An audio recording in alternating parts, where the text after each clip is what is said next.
Okay, I think we're all back, and Samuel is ready, which is fantastic. I will introduce Samuel Poots. I hope I pronounced that more or less correctly. Yeah, perfect. Yeah. So, just reading your bio here, Samuel is a researcher and writer interested in identity politics and new historicism. He has a master's in research of arts, conducted at the University of Postal, and he examined the ways in which the American literary war hero evolved along with the developing ideas surrounding America's cultural identity. He is currently in the process of applying for a PhD in creative writing, seeking to examine the ways in which Pratchett approaches character identity and how writers might apply this to their own work.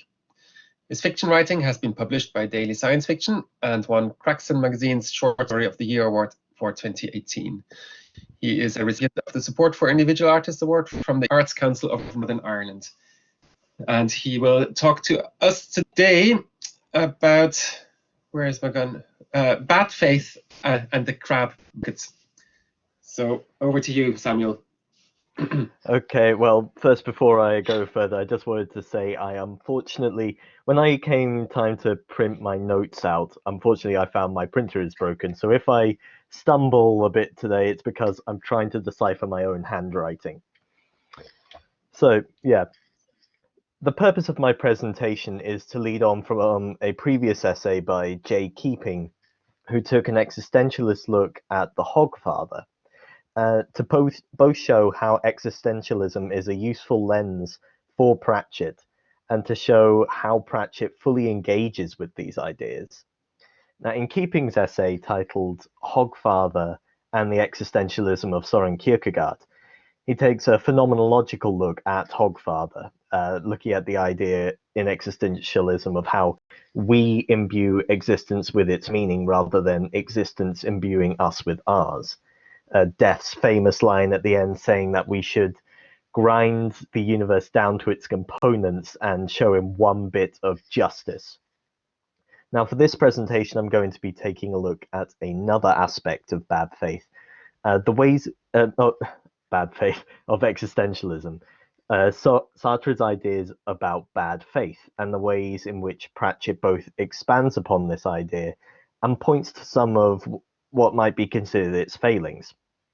Now, before we can go any further, we have to consider, what do we mean when we say bad faith? Oh, flip. I'd help if I could use this. Now, I have to point out that the image here actually has nothing to do with bad faith in this context, but when your presentation has the words bad faith in the title and you have the option to use an image of someone flipping off the gods, I think you kind of have to go with it.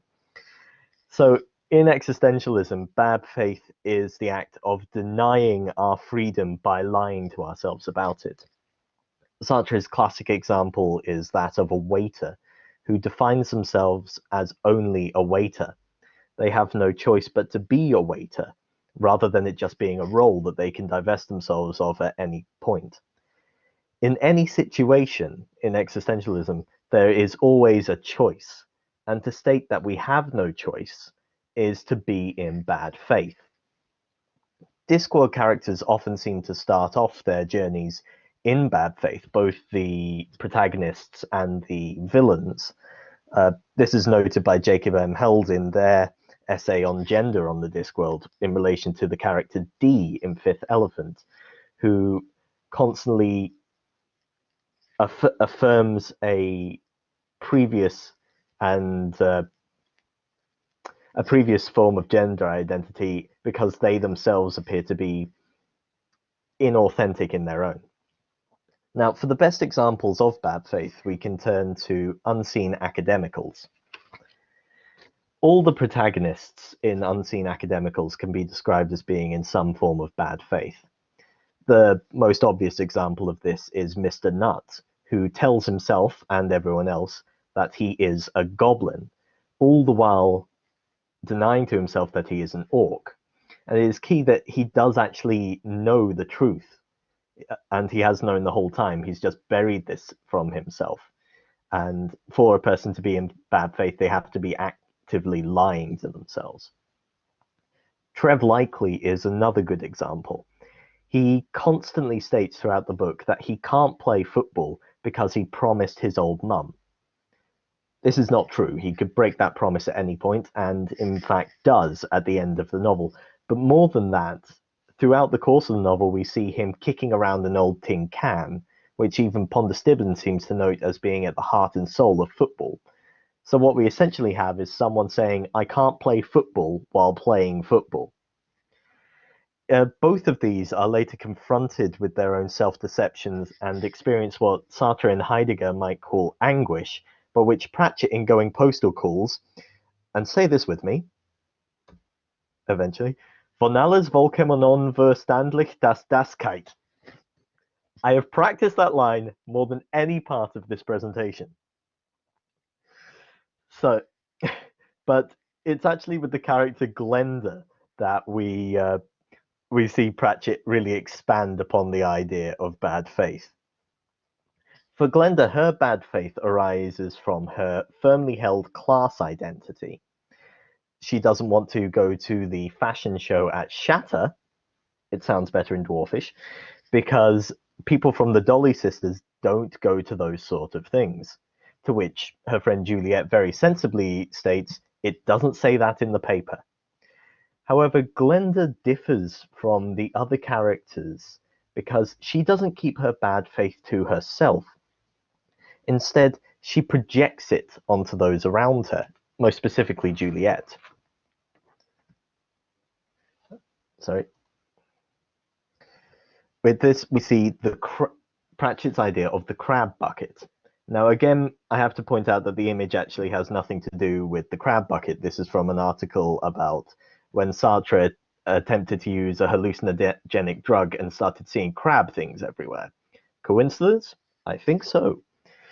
But crab bucket mentality. This describes the act wherein those people in a societal group seek to pull back anyone who is trying to escape it due to their own pettiness or small-mindedness. Albert Shanker, writing in the New York Times in 1994, describes this in the case of adolescent gangs, where anyone trying to escape from that societal environment would be pulled back in by their fellows. Now, in Unseen Academicals, the crab bucket is shown to be an extension of a person's bad faith. Glenda tells herself she is working class, which therefore means that she can't go to posh do's, and as this is true of her, this must also be true of Juliet.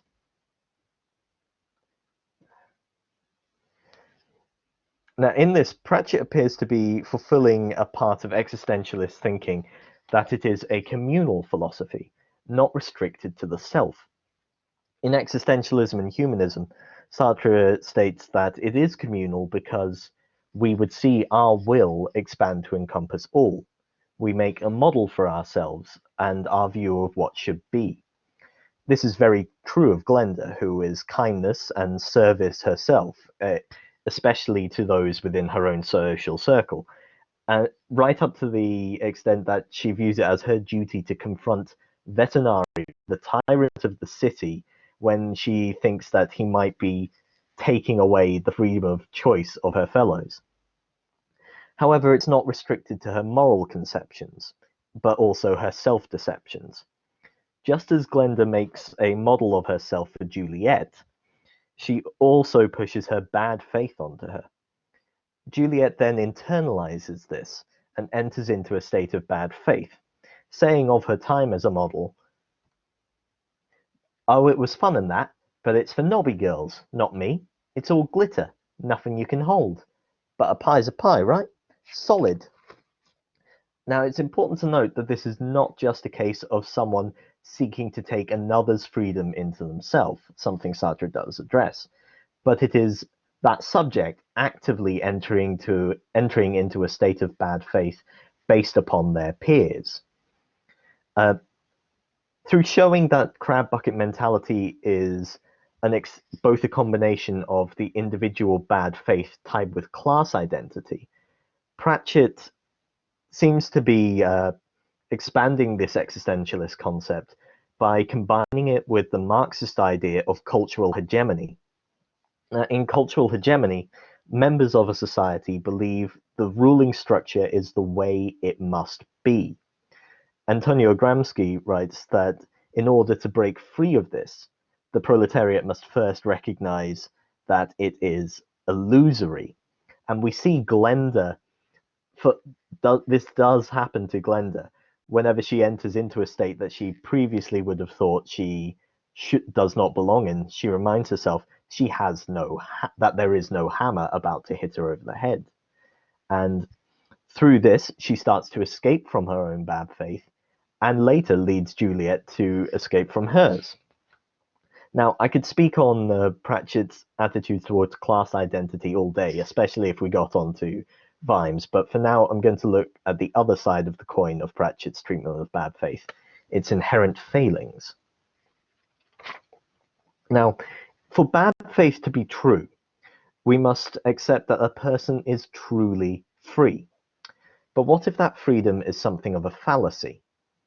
Pratchett touches upon how our situations can reduce our capacity to act multiple times throughout the Discworld series. In my abstract, I mentioned moving pictures, where Ginger laments how there were people with all these natural talents throughout the years who were born in situations where they couldn't make the most of them. We see this again repeated in The Truth. But it's actually Carpe Jugulum we find the best example of this, in a conversation between Vlad and Agnes on the freedom of serfs. Agnes, prompted by Perdita, states that at least the serfs can run away, to which Vlad very smarmily replies, "Really? On foot?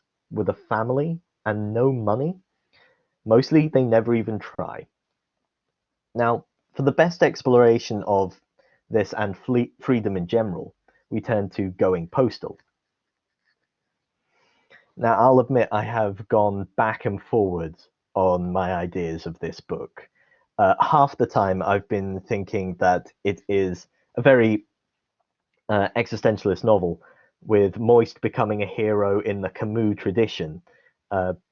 He finds purpose through the absurdity of his situation.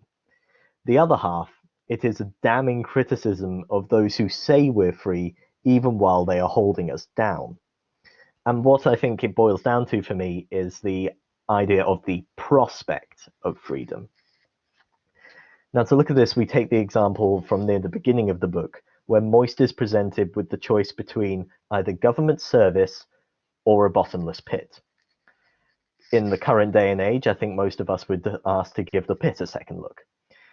But in this decision, we have to ask, is he truly free? Sartre would say yes, and he'd be in bad faith if he says he is compelled in his decision, even if that choice he is presented with is between his death and his survival. It is still a choice. And in this, we might see the shadow of Reacher Guilt, the book's antagonist, who states that a choice between the facts and nothing is still a choice. Now, Vetinari actually shows the folly of this thinking by presenting Moist only ever with the prospect of freedom. Vetinari seems to take a great delight in showing freedom of choice to be something of a fallacy. He manipulates Moist like the thud maestro he is, keeping his movements confined to those that Vetinari wishes him to take. This is because he only ever gives him the prospect of freedom, not actual freedom, shown at the very beginning of the novel when Moist is attempting to escape from his prison cell and is presented with just a brick wall, another brick wall. It's only the prospect of freedom. Throughout this, Moist's actions fall into the second of Andrei Illarionov's categories of human action. The first are those we conduct with free will, judging for ourselves the gain of an action. The second are those we are compelled to make with no thought of gain for ourselves. We would then say, can he be in bad faith if Vetinari is dictating his moves and taking away his freedom? Incidentally, Illarionov refers to compelled actions as involuntary charity, which I thought was a very Discworld way of referring to taxation. Now, does this therefore mean that Vetinari, and by extension, not believe in freedom? No. He believes in freedom and is very quick to state that it is other people who get it wrong. He laments that guilt has studied his Buffon, a Discworld philosopher, but has failed to understand him. Freedom may be mankind's natural state, but so is sitting in a tree eating your dinner while it is still wriggling. Vetinari actually wants to give people true freedom. He is opposed to guilt because guilt has been doing what Vetinari has done to Moist, but to the whole of Ankh-Morpork. Vetinari seeks to uplift his playing pieces from their predefined boundaries, and we see this in Unseen Academicals, where he is comparing Not to a thud pawn, saying, "Look at them, ranks, files, locked in everlasting conflict at the whim of the player. Whips drive them on, and all they know is whips. But what if you could take one out of this game, get him before the whips do, take him to a place without whips? What might he become?" Now, guilt might still say that an untenable choice is still a choice, but Vetinari wants to give his subject actual freedom of choice. The existentialist might say a person is in bad faith if they say they are constrained by their situation, but this doesn't really hold up very well when placed in practical circumstances, such as being placed on the edge of a bottomless pit. Now, through this, we might see something of Pratchett's own life reflected in his work. He often displayed great anger when anything attempted to dictate or restrict his life.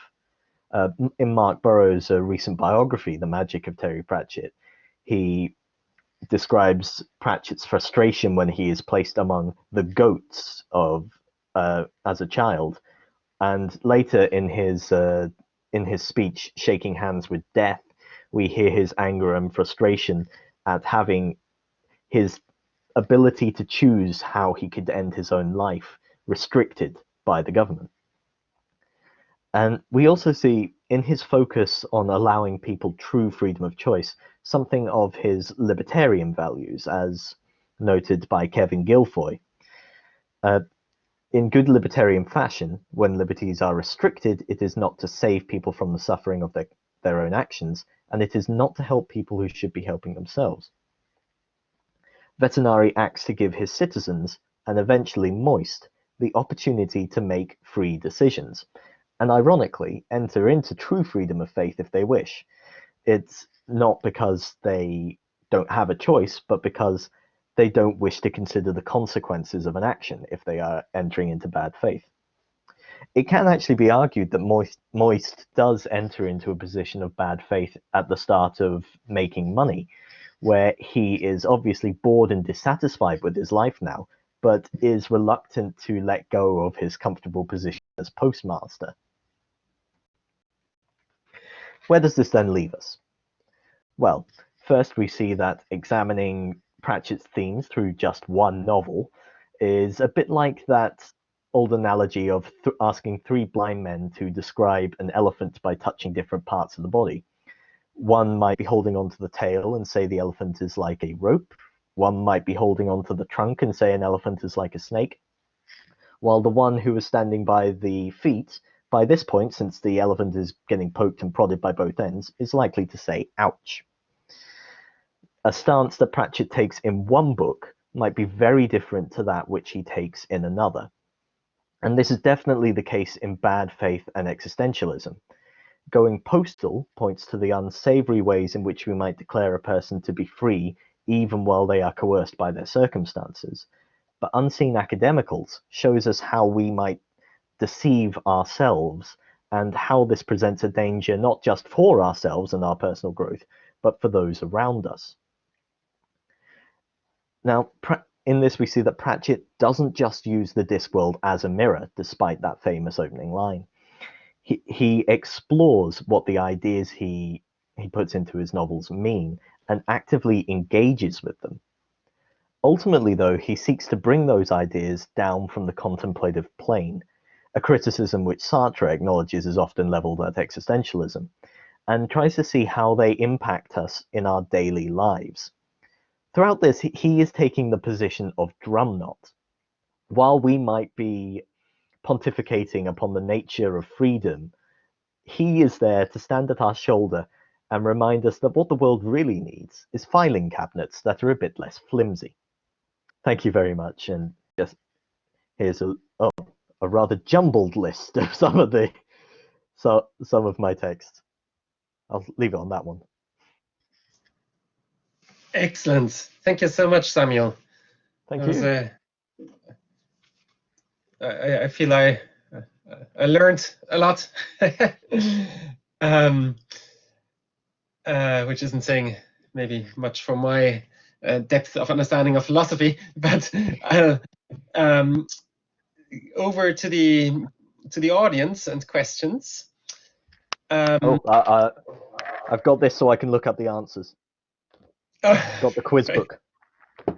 Very good.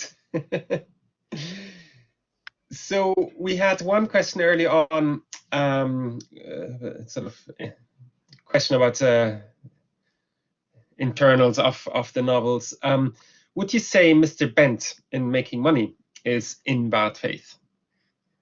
Definitely, he's in a very similar situation to Not, in that he has been denying this part of himself. He is lying to himself about his true nature. So yeah, he does fall into that category.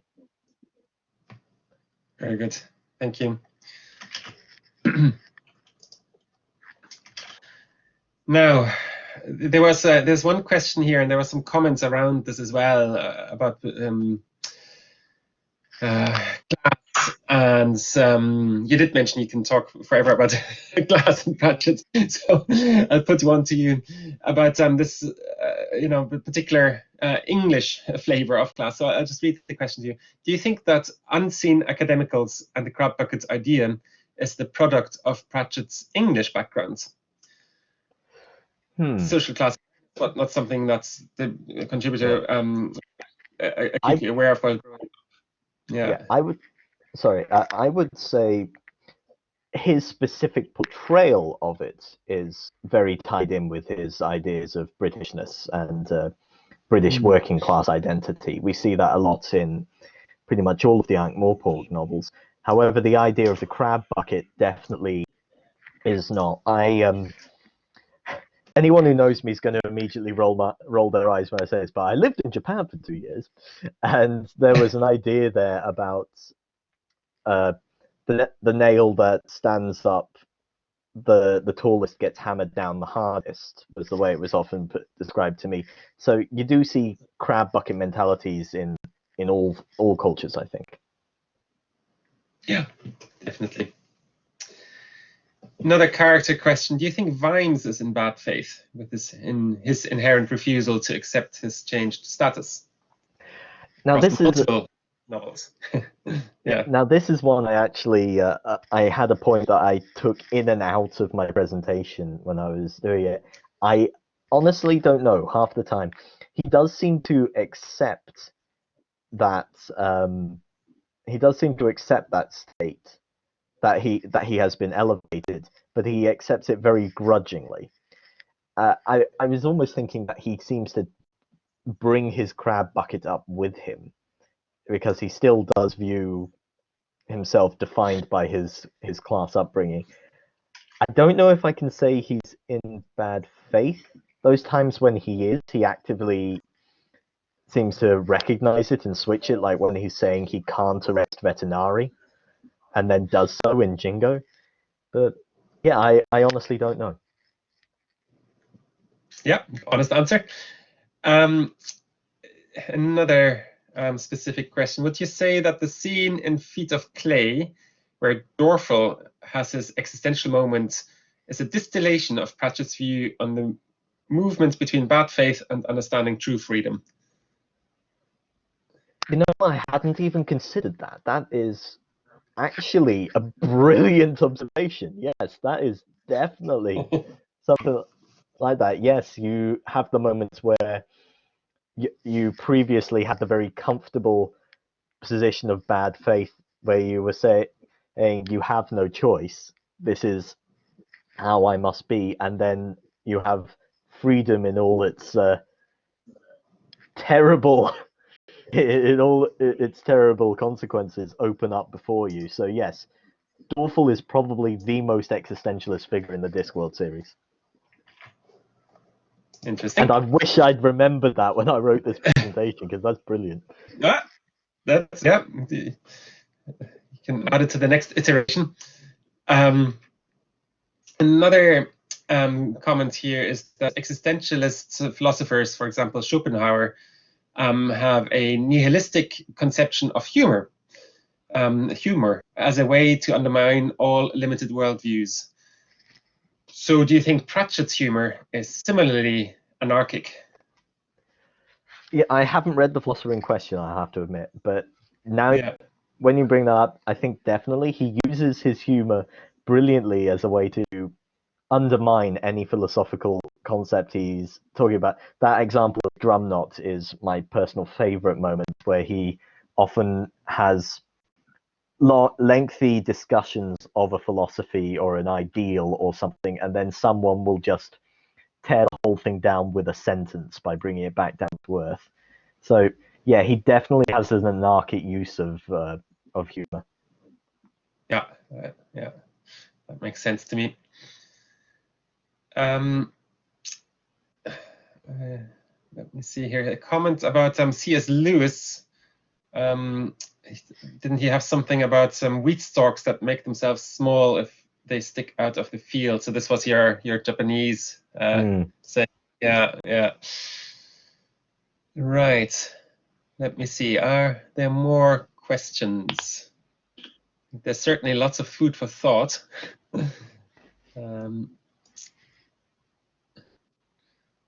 But yeah.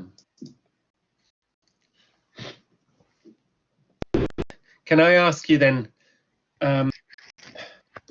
sort of what came first, your interest in existentialism or your reading of Pratchett? Oh, definitely my reading of Pratchett. Yeah, this was it was definitely my reading of Pratchett. I hadn't actually done too much research in existentialism other than bits and pieces before Pratchett, but when I came to studying existentialism, I found that I already was familiar with some of the concepts because I could draw parallels between them and the Discworld novels. So that really struck home to me how well he uses these ideas, and not just existentialism, philosophy in general. Yeah, that's really interesting. Yeah, I noticed several books out there as well on Pratchett and philosophy. Yeah.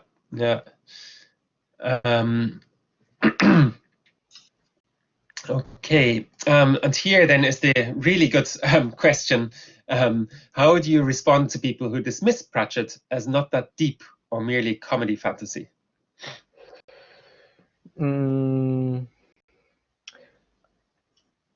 Well, it's difficult not to swear. That's yeah. This is something that really frustrates me, and it's not just Pratchett, but it's an attitude you see in academia to fantasy and genre fiction in general.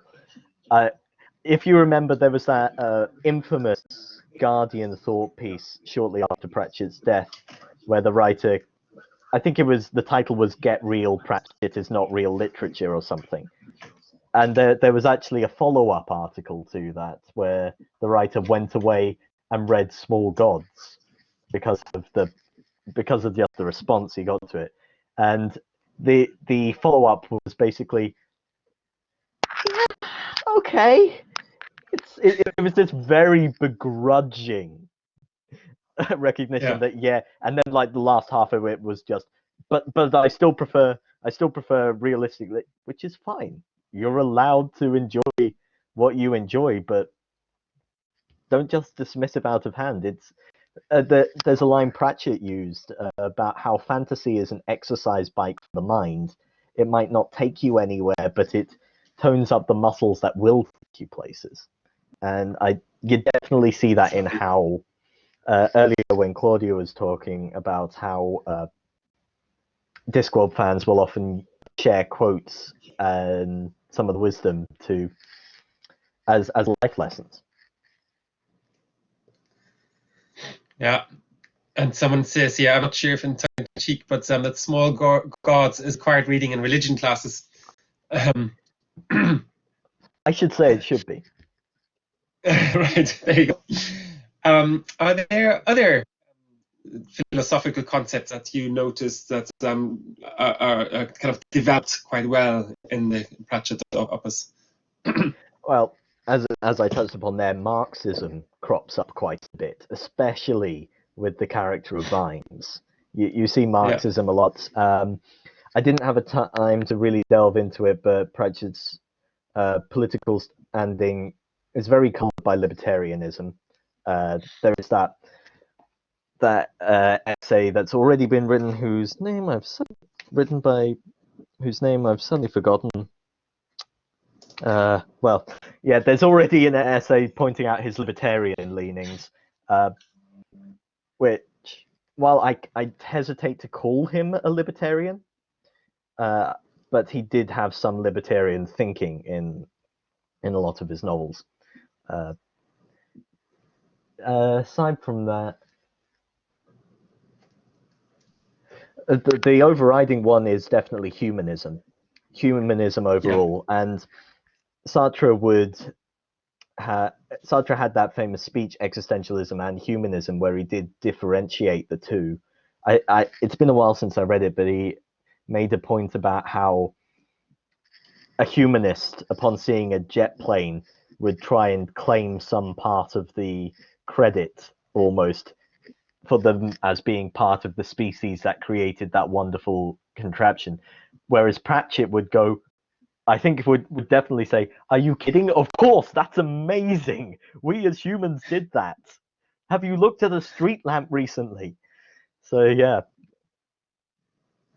Yeah, excellent. Here's someone who wants to develop the Dorfel question. How do you feel about Granny's existential moments? He refers to the mirror riddle in Witches Abroad and the shadow lights moment in Carpe Jugulum. I would actually hesitate to call her existentialist, because she does seem to believe very strongly in there being a real right and wrong that overrides everything. This is why I would actually hesitate to call Pratchett an existentialist in general, because he does seem to believe that humans have something inherent to themselves. Like we can have an inherent idea of right and wrong. We can have an inherent skill or nature. We see this in Trev Likely, who is a natural footballer, so on and so forth. But to return to Granny Weatherwax, yeah, she does have those very existentialist moments where she is faced with the moment of anguish at her true freedom. But even in this, she says earlier in one of the novels, I think it's Witches Abroad, if you know the difference between right and wrong, you just can't choose wrong. So yeah, it's a very interesting point there. Another concept that was suggested here is posthumanism. Someone did some research on Pratchett and posthumanism. I haven't read any posthumanism, so that's something that's a big gap in my own research. Yeah, and possibly finally, what do you think about Terry's take on revolutions? On what, sorry? Revolution. He seems to believe they don't help change the system. But if they don't, what can?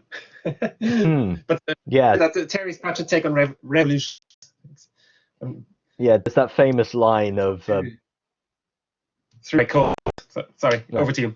No worries. There is that famous line of Vimes saying, "Don't put your trust in revolutions. They always come round again. That's why they're called revolutions."